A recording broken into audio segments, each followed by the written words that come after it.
the 11th game. Kasparov had played a new version of the Sicilian defence, the dragon variation, which I think he'd never played in his life before. Really caught Anand by surprise. The position was more or less equalised. Kasparov offered a draw. Anand thought a bit and turned it down, which seemed to enrage Kasparov even more. Was he right to turn it down? I think he was a little better. I think the position we've got here, this is after some 26 moves.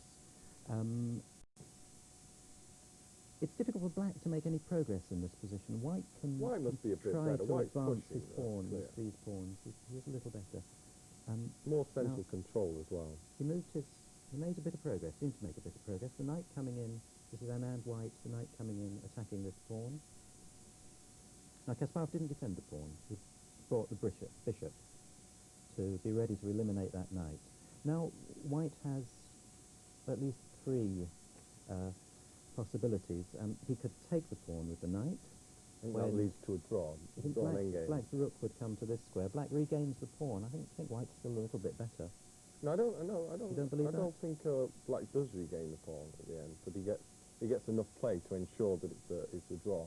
Okay. So, well, he could just move the knight back if he wants to keep control of the position. He could move the knight back here, threaten to take the bishop. The bishop would probably just go back and you'd repeat moves. Now, what Anand actually did...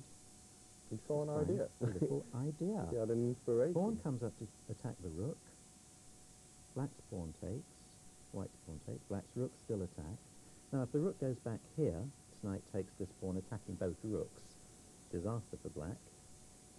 So the rook has to go here, when White's knight came into this square, attacking both black's rooks. Black took the pawn with check. King goes here, attacking the rook. King attacks one rook. Knight attacks the other rook. Black seems bound to lose material. But what Kasparov did was quite extraordinary. It was very clever. The rook took this pawn. It's a beautiful move. I mean...